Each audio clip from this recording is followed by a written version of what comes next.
Hyderabad division जी जेका ही गॾियल बॉडी आई आहे सभिनी उहिदेदारनि खे मां मुबारकबाद थो ॾियां थो।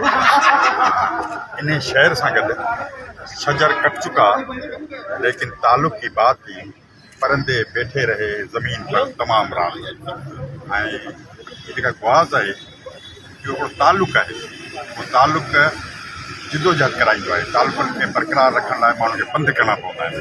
तंहिंजे करे गुआज़ जी सियासत में पंध बि थिया आहिनि, किथे रुसामा बि थिया आहिनि, किथे परचाव बि थिया आहिनि, पर सभिनी जो ताल्लुक़ जेको आहे उहो तंज़ीम सां हुयो। तंज़ीम माउ थींदी आहे। कंहिं चयो न त ममता का क्या पूछतो जनाब, चिड़िया सांप से लड़ जाती है। तंहिंजे करे असां हिकिड़ी उमेद रखूं था ऐं असां पंहिंजे माज़ी में बि इहो हिकिड़ो आवाज़ु उथारियोसीं त गुआज़ शींहनि जी तंज़ीम आहे। तंहिंजे करे उनजो उथणु, उनजो हलणु, उनजो मिलणु, उनजा जेके रस्म रवाज आहिनि उहे एतिरा बहादुर हुजणु खपनि। तंहिंजे करे मां उमेद थो कयां हैदराबाद डिवीज़न जी बॉडी खां असां मसइलनि जो शिकार आहियूं। असांजा खोड़ कम पाइप लाइन में पिया आहिनि। हिकिड़ो ताल्लुक़ ज़रूरु क़ाइमु कजो। जेकॾहिं गवाज़ जो आम मेंबर डिस्ट्रिक्ट एजुकेशन ऑफिस में वञे थो उहो गवाज़ जी सदर जी हैसियत में वञे, सम्झो ज़िले जो सदर आयो आहे।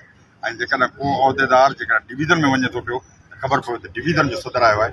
इहा शइ असांखे बरक़रार रखणी आहे ऐं बहादुरी कोशिशि करियूं त शख़्सियत परस्ती खां निकिरूं, कोशिशि कयूं त असां ख़ौफ़ मां निकिरूं ऐं आज़ादु थी कमु करे। ऐं छाकाणि 4,500 उस्ताद आहिनि, हेडमास्टर आहिनि, जिन जो मुस्तक़बिल असांजे हथ में आहे। तंहिंजे करे उहे माण्हू असां फेथ बि कनि था, असां मोहबत बि कनि था पिया।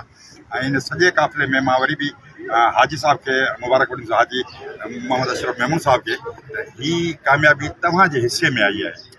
न त असां हैदराबाद डिवीज़न जेके सॼी सिंध ॾिसे पई इहे ॾाढा अरड़ा ॿार हुआ ऐं इहा शायदि अलाए कहिड़ी बि हद ते वञी सघनि पिया, पर सभिनी माण्हुनि खे गॾु करे वरी गुलदस्ते जी सूरत में कई आहे।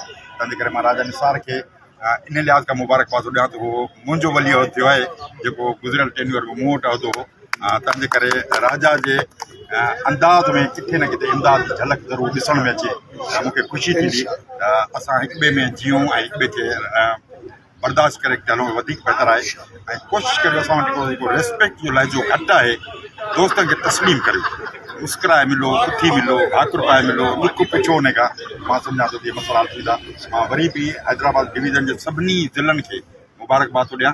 ऐं हर ज़िले ते कंहिं ज़िले ते बि असांजी मयार कान्हे का, छाकाणि त ज़िंदगी में माण्हू सुकून लाइ जीअंदो आहे। जंहिंखे जिते सुकून मिलियो आहे, कंहिंखे मस्जिद में, कंहिंखे मंदर में, कंहिंखे अलम हेठां, कंहिंखे उताक ते, कंहिंखे वाह ते। तंहिंजे करे जेके दोस्त जिते गॾिया वधीक बहितर आहे, पर सभिनी जी मंज़िल वरी साॻी हुई न वधाए में चाहियूं।